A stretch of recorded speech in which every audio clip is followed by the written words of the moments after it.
Mozzarella sticks.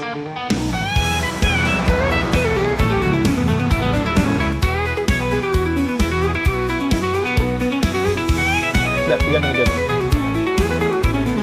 Ako may na smoke pulled pork quesadilla. Last time. Inggitin ko lang po yung mga viewers para po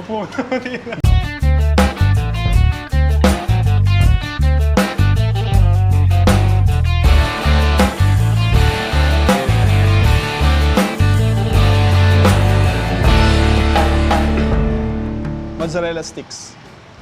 With ano ba ito? Salsa casera. Ay, buto. Uy!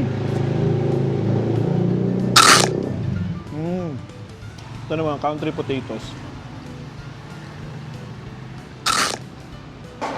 Sarap.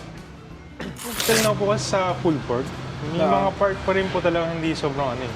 Ngayon sasala niyo pork ribs. Okay. Baka may tip pa rin po. Hindi, ganito gawin mo. Try kong tanongin si Rani kung kailan siya magpo-pulled pork, papuntahin mo dun yung stock mo. Stay siya doon. Para lang makita yung proseso from start to finish. Ano lang, basta observe lang. Observe lang mo. Wala namang problem. Nakapunta ka na ba doon? Basta may... Paano yun eh? Palugam na yun eh. Sa rub and smoke po. Oo, sa may lugam eh. Pagka ano, pwede mo siyang patambayin doon. Kahit isa lang. Kung, halimbawa, yung sana matapat na lean, walang, yung lean ano ba, yung ordinary day. Para at least makapag-stay doon, makita ang actual, paano ginagawa. Tapos magtanong, si Rani naman, ano naman yun? Kahit tanong mo doon, sasagutin ka nun eh. Pero usually po talaga pag... Sorry, naging Okay lang. mentoring po. Hindi, okay lang. Sige lang. Yung may mga instances pa po ba na pag nagsalang po kayo, may nadadry pa rin? Hindi na. Hindi na talaga. Hindi na ganun. Yung pulled pork. Oo, kasi Kahit ano po na siya with- eh. Kahit without naging routine na. fat ano. Unless nagbago yung karne. Halimbawa, ibang karne yung ginamit. Kasi minsan iba-iba yung reaction ng ibang karne. O ibang pinanggalingan. Halimbawa, Spain yung pulled pork or local or Brazil. Yun, may chance na ano. Pero kung consistent naman na yun lang ang same Brand. same brand lang, kumbaga consistent na yung magiging labas. Parang ang naging struggle po namin kasi pag walang fat cap, mostly yung may mga white part po na meat na dry. Anong gamit mo? Na karne? Shoulder. Pork shoulder talaga. Without ano po Local yun, or imported po. anong brand? Iba, Olimel, Sierra, ganyan. Sierra. Sierra. Never naman kami na-dryan dyan. Hindi ko po alam kung anong process maling ginagawa namin minsan. Actually po ako, nag-smoke din po kami ng shoulder. Yung part po talaga eh, yung mga white part. Ilang oras ang ano nyo? Nakailan kayo doon? 6 na. 6? Opo. Maikli. Maikli pa yung 6. Ilang kilo yan? Kasi pang ribs lang yung ganong 6 hours eh. 20 po. Sa 6 hours, pagka pulled pork, maikli yun. Okay. Kasi yung 6 hours, pang ano lang yun, mga pang maninipis, pang pork ribs lang yung ganong usual na duration eh. Usually, tatagal yan, mga 8 to 10, 12 hours yung ano. Kaya ang ginagawa namin dyan, sinasabay namin sa ribs. Para hango yung ribs, dire-diretso pa rin nagluluto. Naiiwan yung pulled pork sa Ano loob. po ano nyo? Maintaining temp? 225 to 50. No, di ba? Nakarap kayo. Nirarap nyo. No po. Pagka nagkulay na siya. No. Oo. Pero 6 hours siguro. Siguro nabibiting kayo sa oras. Dati po kasi sobrang tagal naman, tumagal na mga 11 hours. Sobrang tagal naman. Natry ko talaga. Parang ano lang eh. Meron kasing 6 hours, pagka ganung malalaking slab, doon pala nag-start mag-render yung fat eh. Okay. Doon pa lang siya na nagbe-breakdown yung fat. Yun yung nagiging juicy siya. Ngayon, pag lumagpas ka naman doon sa oras na yon, na nag-render na siya at wala na siyang maire-render, yung moisture niya na ang nagda-dry. Yung mismong juice na ng karne. Pagka naman naaga, mga 6 hours pa lang, hindi pa nag-start mag-render yung mga taba. Kasi yung pork shoulder, ano yan eh, yung ratio niya, may lean, may fatty, pag hindi pa yung nag-render, sobrang ano yun, matigas yun, dry, parang dry ang dating nun. try nyo ano, 8 hours. Paano pag na-reach niya po na yan, Pinoprobe yung niyo ba? internal temp na 200, 205? pinoprobe mo, Oh. yun ang lumalabas. Tapos hindi pa rin ano, sa resting siguro. Baka ilang hours yung nire-rest. Mga 1 hour lang po. Maikli. Sa resting po. Oo. Kasi Oh, slab yun. siya eh. Resting. Oo. Ano siya, tapos wag mo siyang ipupul na mainit pa. Siguro nung pinupul niya, mainit pa, hindi mahawakan, no? Kasi Okay. pagka yun, mag-oxidize agad siya eh. Mag-evaporate agad yung, di ba, pagka binuksan mo, umuusok. Ayun, pagka ganun, mainit pa, magdadry siya. Okay. Di ba, sobrang init. Tapos biglang binuksan mo siya, lamig naman. Ayan ang ano niya. Saan niyo siya nire-rest? Dito naman sa kitchen. May cooler kayo? Wala, room temp lang. Ano niyo, cooler mo? Cooler. Cooler na walang laman. So, after po i-out sa smoker, cooler po agad. Oo, cooler mo kagad. Okay. Kailangan siya dahan-dahan siyang lumalamig. Okay. Kasi nga nangyayari, may residual cooking pa eh. May carry over pa na init, di ba? Ngayon, magkakaroon ng convection sa loob kasi nga may cooler ka. So yung init, mapupuno yung init ng loob. At the same, yun yung magpapalambot pa sa kanya. Okay. Pagka room temp, mabilis yun. Nakapatong lang yun. Okay. Ganun pala. Oo. Talagang Kahit ano lang, yung fully mga, rested. kahit mga cooler lang na Coleman o Okay. Basta ano lang siya. Coleman, baka naman. Basta yun. Hindi yung mga cooler. Kahit na yung yung mga... Basta hindi lang siya room Sobrang temp. init. Oo. May insulation man lang siya. Kasi ang doon, kailangan, di ba, low and slow cooking.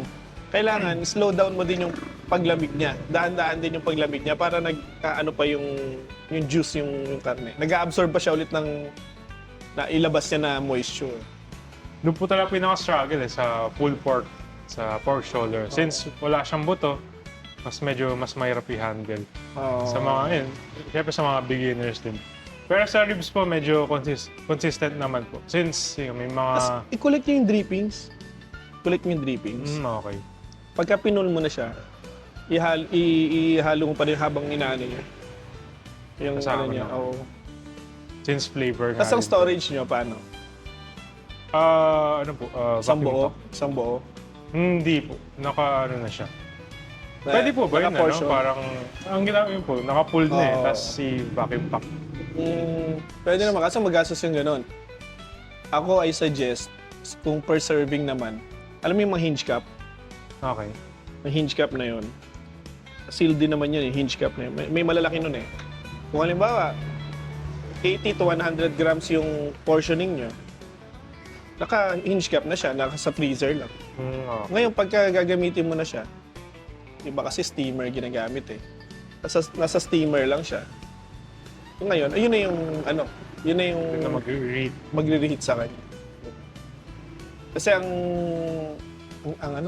gastos kasi ng, tsaka matrabaho, ipapak mo plastic. siya ng isa, maliliit na portion. Actually, buong portion. Buong Sa portion. buo. Siguro, yung... Kaso bubuksan mo siya, Oh, tapos sasara mo na naman, di ba? yun lang. Tingnan mo lang din kung ano yung sa'yo. Kasi ang naman no, naka-portioning na siya. Tapos yung gramming na pang may order. Oo, gano'n. Ganun po yung naging process. Sa ribs po madali kasi per slice lang per eh. slice. Oo. Sa pulled pork yun, medyo... Makukuha nyo rin yan. Tingin ko na, Tagal na po naagad namin lang, na pag-uusapan po talaga sa kitchen eh. Siyempre po. naagad lang sa resting. Okay. Oo. Sige, May we'll ka na, try sir? po. Sarap ng mo ha. Ano ba to, Kajun? Ano, paprika. Mix of paprika. Hindi lang po paprika, powder. May mga mix din po na... Actually, marami nga po nakakala parang maanghang. Pero hindi naman po maanghang kasi Hindi naman, yung paprika. Ang open mo. 12. 12 until 9 p.m. Pag weekdays. Pag weekends po, 11 Hindi ka pa until 10. nagbe-breakfast full day. Hindi ko po tinatry eh. Kasi, yun po, pag 11, medyo sakto lang din po eh. Tinry ko nga po mag-extend. Hindi rin. Sige nga yun. Hanggang ano oras? 10? 11? Pag weekday, 9. Weekends, 10. Mm, Sa inyo po ba? Anong 11 Closing. to 10. 10 lang? 11 to 10. Pero usually ang tao kasi nasa ano eh. Dinner time lang ba? 7, 8, 9, yun lang. Yun. Tapos wala na. Sa amin, di ba pagdating ng 9, wala, ano na Slow po down yun. na. Wala na rin pong jeep, wala na rin tricycle. Mm. So, medyo naging... Pero ito kasi, yung sa'yo kasi parang, asa nga lang, mag-broken time ka. Maganda rin kasi yung breakfast eh. Yung mga nag-breakfast ride, maaga Actually. maalis. Yung mga... Pwede po try sa ano, Yun ang hinahanap next nila. time. Kung may ano, mag-breakfast. Oo. Sa inyo po may breakfast? May breakfast, may all-day breakfast. Pero yung breakfast po talaga na time, Wala pa. wala naman. Kasi hindi naman siya kilalang coffee shop. Actually. Di ba? Ano lang siya eh. Pero sa atin po kasi, hindi po, yung coffee po sa atin, coffee shop, in specific, hindi po siya pang umaga eh, sa Pilipino eh. pang tambahin po kasi yung coffee. Totoo. Hindi po siya parang pang start ng day. Yung iba po siguro, pero pag ganun, ang Hindi, ginagawa pagka nakuha mo yung mga rider. rider. Yung mga riders right. na umaalis sila, tapos dito muna sila magkikita-kita, magkakape sila. Kaya lumakas yung mga Shell Select eh. Sa bagay. Yung mga ano, doon na nagiging anuhan nila. Kasi nga alam nila may makukuha na ng kape doon bago sumibat yung grupo nila. Pero pag ano po, usually talaga, puro mga take-out na. Pag morning. Pero ano nga po, pwede rin po i-try siguro. Pero usually, pang mga take-outs po siguro. Pansin ko nga kami, McDo na nga lang. Pansin ko yung McDo eh. Di ba eh, may mga regular breakfast ano sila. Oo. Breakfast diner sila, kumakain talaga. Yung mga edad na... Ako kasi, kahit po ako, for example, may alis or may something. Inuuna ko naisip eh, kasi yung mabilis. So, yun po yung inaano ko, dapat, for example, mag-cater ako ng breakfast. Na talaga mabilis. Oo. Kasi usually po yun, for to go talaga. Yung mga order. Hirap din mag-handle ng itlog. Itlog pa lang, akala mo, dali-dali, parang hirap din na itlog.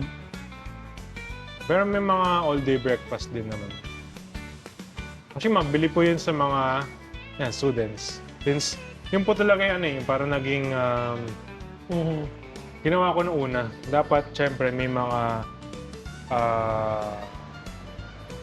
menu na pasok sa budget ng student. So usually, yun yung mga all-day. Kasi very basic. Fried rice, egg, and then yung meat. So, yun po yung pinakamurang kumbaga, recipe. Kasi yun ang affordable. Yes. Affordable din.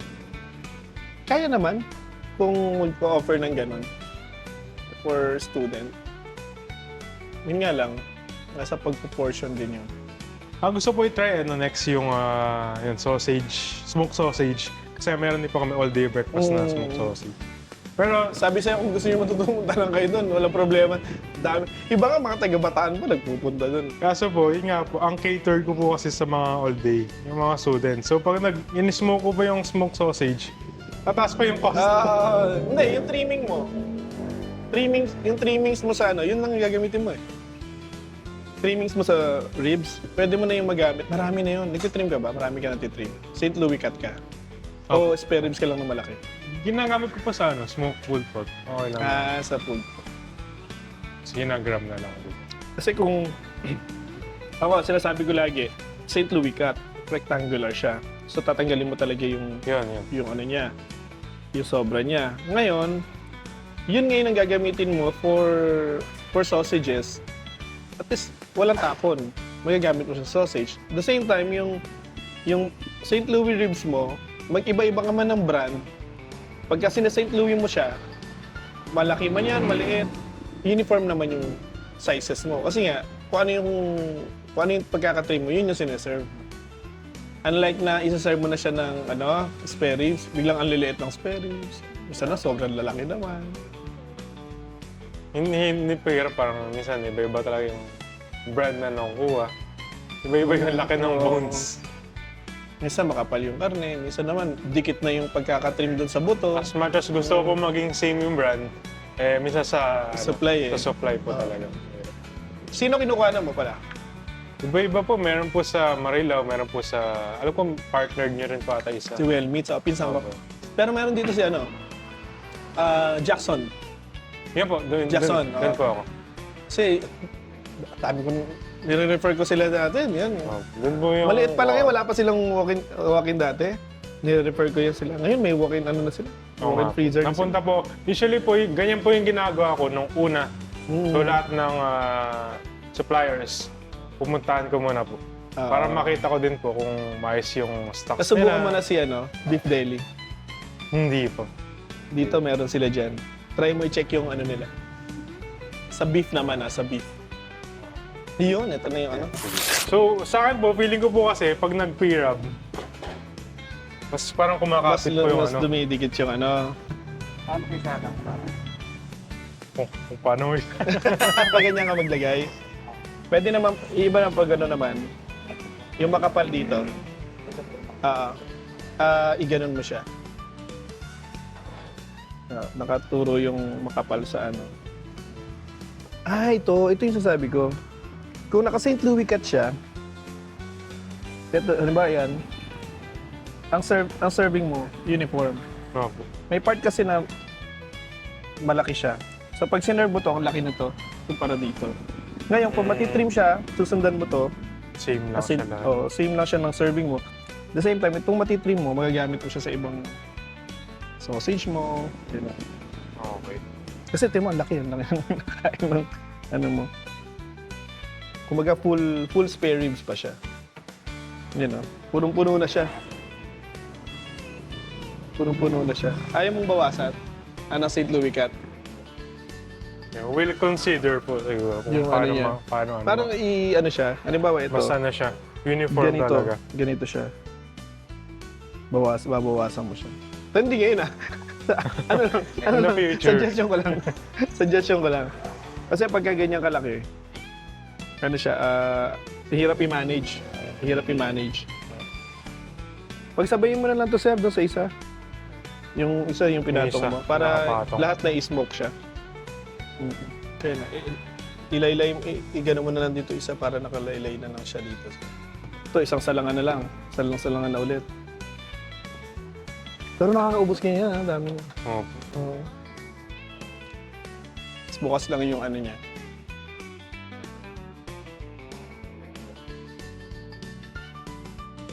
Tapos, nasa-serve niyo pa ba yun? Yung mga dulo-dulo?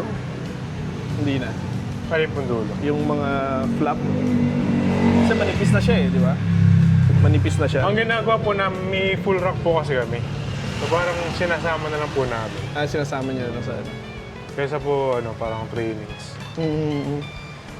Tapos yung mga magandang part, yun po yung pang solo. May solo po kasi may full half rack actually. Oo. Sombrero. Tingnan mo yung itsura nung pagka...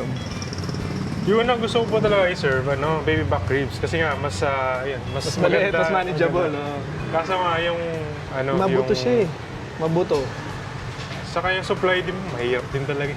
Oo, supply din, oo. Diyan mo, sir.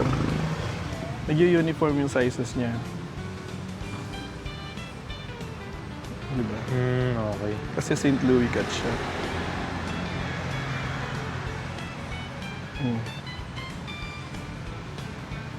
Ito, trimmings na yan.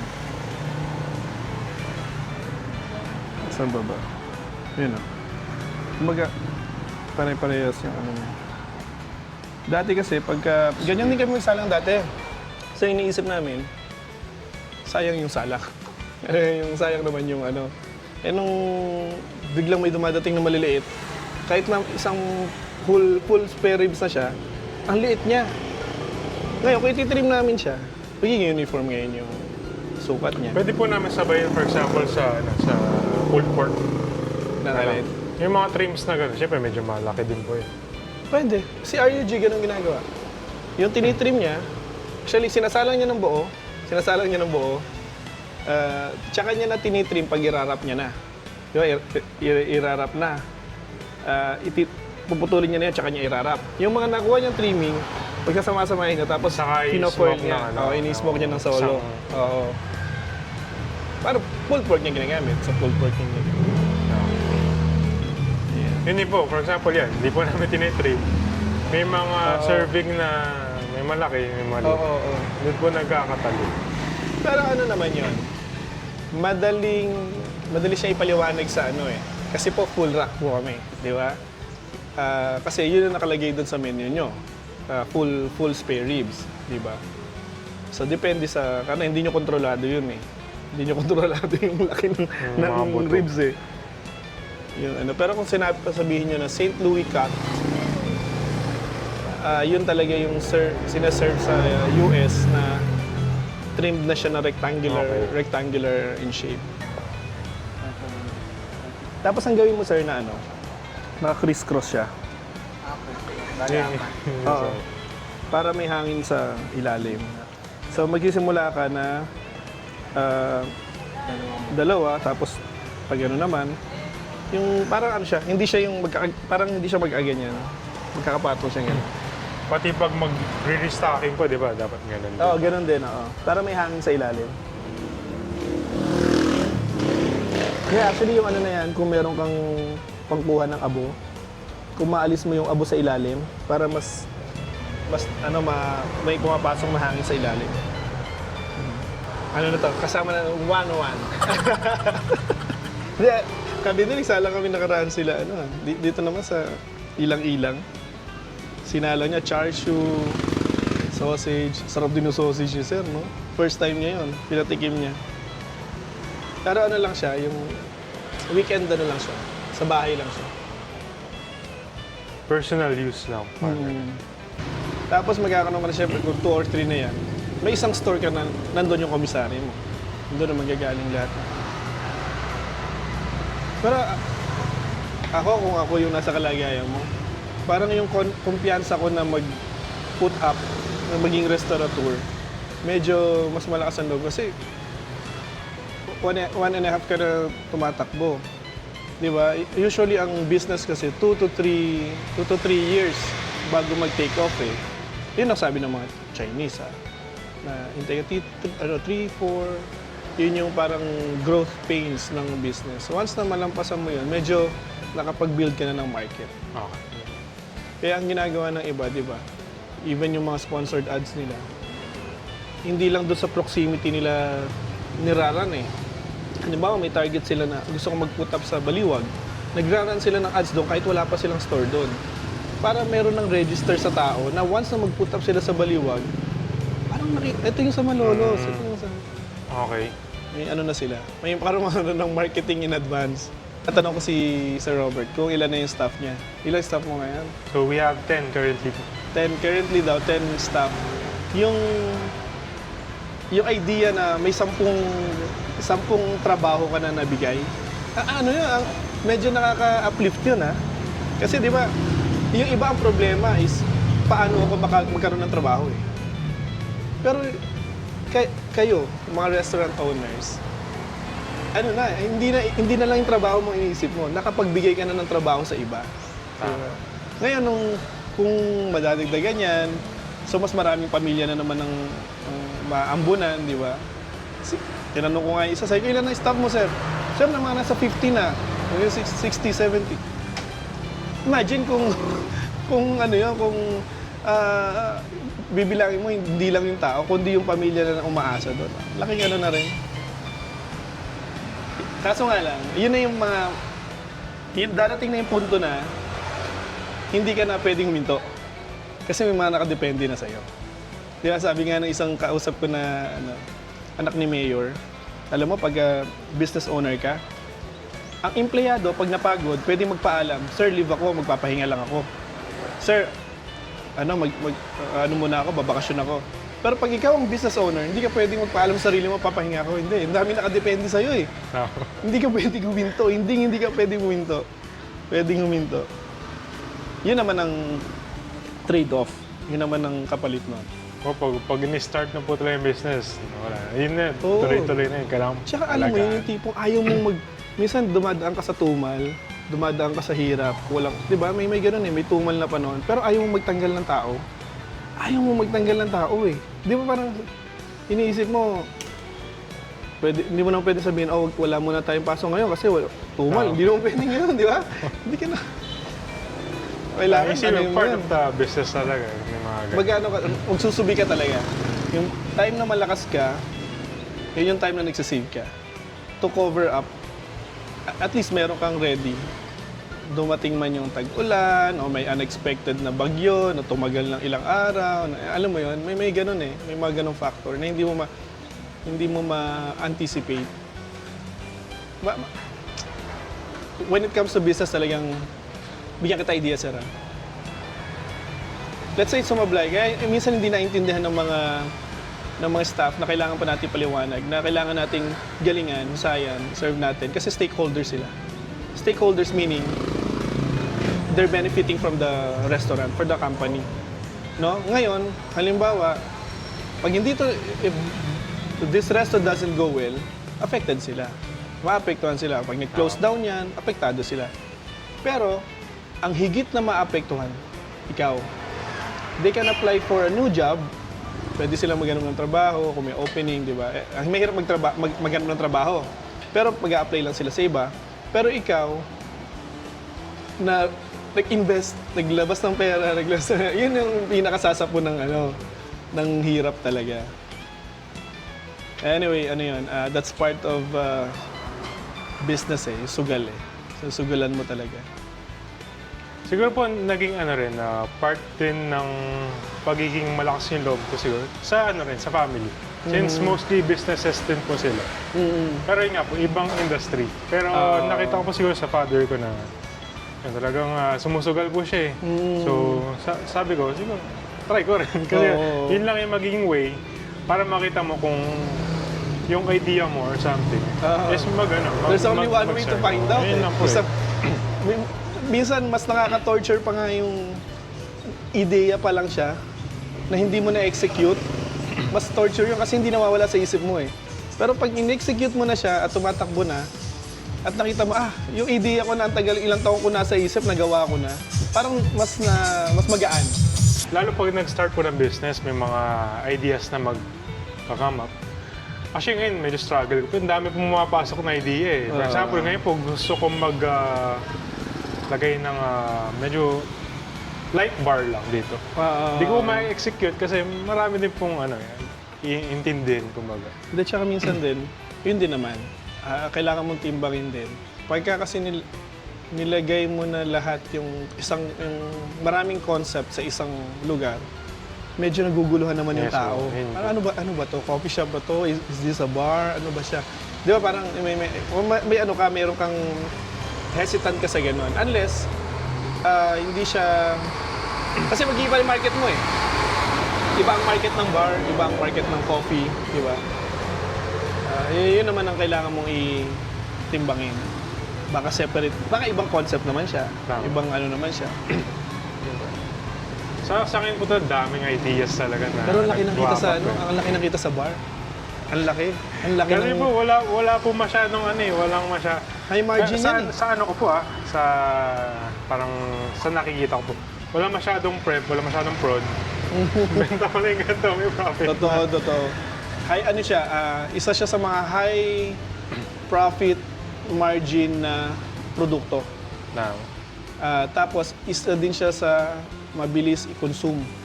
Pag ininom na siya, Okay. isa pa nga. Yeah. Tapos, at the same time, yung stocking mo, ang dali ng monitoring.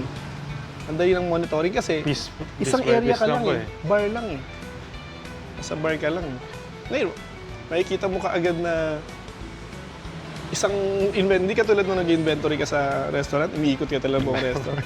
Ito gaganyan ka lang sa... Bubukas ka lang Check nyo po kung tama ba yung timbang nila. Oo. Ang hirap eh. Pag mas madali. Since yun po, may bar din kami and kitchen, makikita nyo na rin po yung difference dun eh. Kahit po sa bar ng coffee shop, mas madali po talaga compare sa kitchen side. Kasi nga may mga Perishable. one bottle mabibilang. Sa food po, ang hirap po. Hanggang ngayon po, medyo may struggle pa rin. Pero unti-unti naman, medyo nagkakaroon. Hindi, sabi mo sir, nasa nasa purchasing ka, di ba? No. Meron ka ng items na good for a month, ganun. Meron po, pero Yung mga perishable. yan. Perishable, ano talaga siya. Malamang, ano po yun eh. Talagang thrice a week. Especially salad, or fruits, vegetables. Yung mga ganyan po, everyday naman Everyday po may talaga deliver. Pero yung mga meats, ganyan, ribs, medyo Pero yung mga dry ingredients yan, yung mga stock naman. Pero hindi rin po, kasi mga 2 weeks lang. Oo.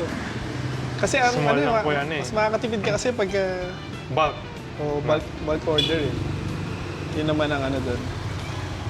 Akala ko pa sapat na yung storage eh, yung binibili. Kasi first time po talaga eh. So yung ang dami rin pong natutunan dun sa pag-build po na ito. Ang daming Oo. mga, for example, mag-build po ang another branch. Ang dami ko pong babaguhin na strategy. Gano'n naman siguro So, talaga. ang dami kong mababago. I don't think na may perfect restaurant na Oo. seamless yung eh. You can only minimize yung mga challenges, pero you cannot completely erase yung lahat ng challenges. Kasi food, may wastage, may spoilage, di ba?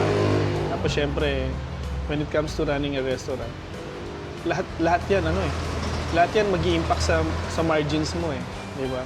Yun nga lang ang payroll mo, yung tao minsan pagka walang tao tapos nandyan sila parang minsan naiisip mo ano yung pwedeng ipagawa mo, di ba na kasi alam mo na ikaw yung mag-aano ng overhead expenses.